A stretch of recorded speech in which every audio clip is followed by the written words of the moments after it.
The fight over duck hunting on Victoria's wetlands has raged for decades, often leading to heated clashes between protesters and shooters. This year's hunting season opened 11 days ago, but on Friday, activists had a small win with the closure of a vast wetland in Victoria's north. 7:30 can tonight show footage of suspect behaviour by some of the shooters. Lauren Day reports, and a warning, this story contains graphic images.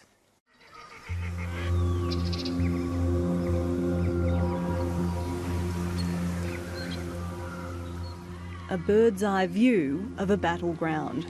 For decades, duck hunters and activists have fought over this reserve in Victoria's north. But on Friday, the guns fell silent. The GMA had decided to close this particular wetlands, the Bale Bale, Little Bale Bale, and the wetlands that's collectively known as the marshes. And I think it's just sort of too little, too late, really.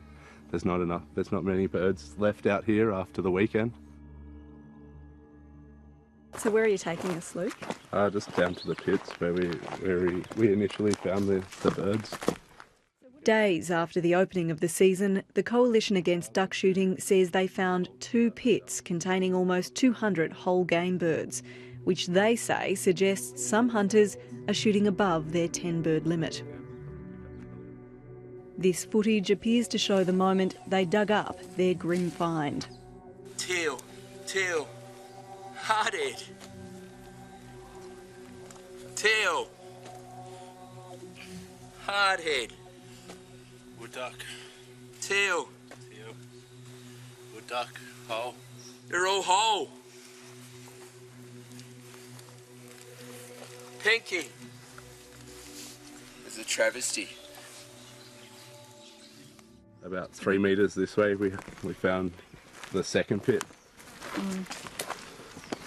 And how many birds were in here? This one had 120. Wow, you can still smell it. Yeah, it's pretty disgusting.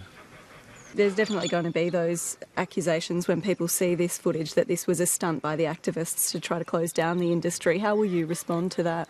I just know the truth, so I just try to ignore it, really. It is obviously a very vast wetland, though. How did you narrow in on this particular area? People will say that that's a bit of a coincidence that you managed to find these pits. Well, we were checking the shoreline on this side because the wind was blowing this way, so we often find lots of protected and game species that have been shot dead, washing up on the shore where the wind's blowing, and also wounded birds as well. Just try to get to shore to get the weight off their body because they're full of bullets. The protesters also have footage captured during the opening weekend showing hunters appearing to wound birds and then fail to put them out of their misery quickly. In one video, a hunter appears to try to break the neck of a downed bird, but while it's seemingly still flapping, drops it in the water to take further shots at other birds. 7:30 showed the Game Management Authority the footage. A lot of people, as you said, will find that footage confronting. Is that just the reality of what hunting looks like?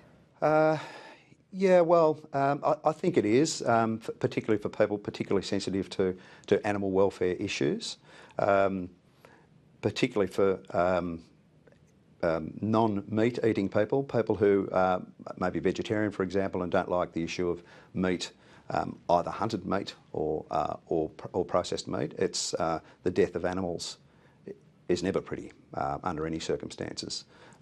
I don't particularly see here anything really critically cruel, other than, of course, it's not pleasant to watch animals die for anyone. Yeah.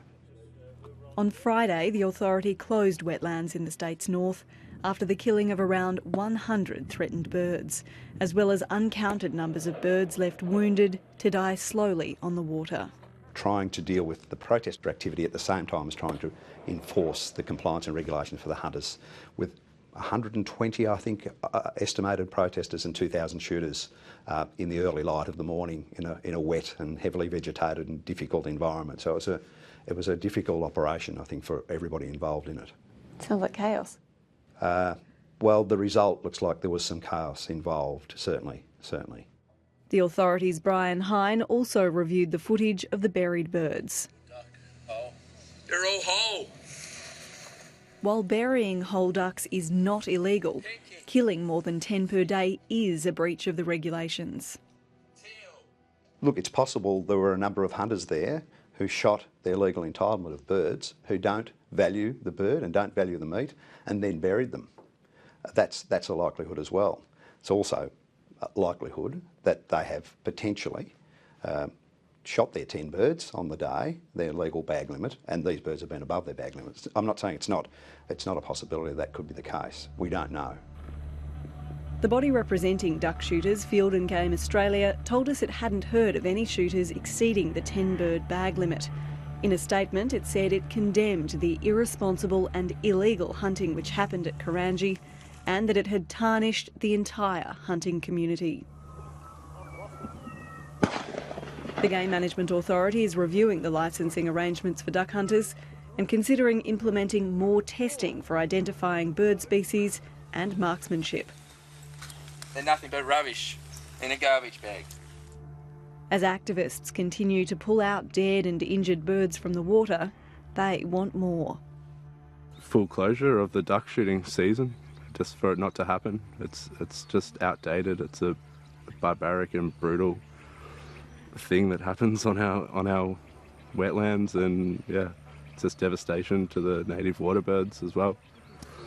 How likely do you think it is that the duck season will ever, be shut down for good?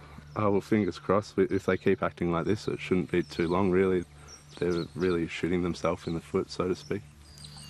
It's totally unacceptable practice. It's really critical, and most hunters in Victoria, the majority of hunters certainly would agree, that ethically that is totally unacceptable behaviour. Our responsibility as a Game Management Authority is to ensure that hunting in Victoria remains sustainable and responsible, and this indicates clearly neither.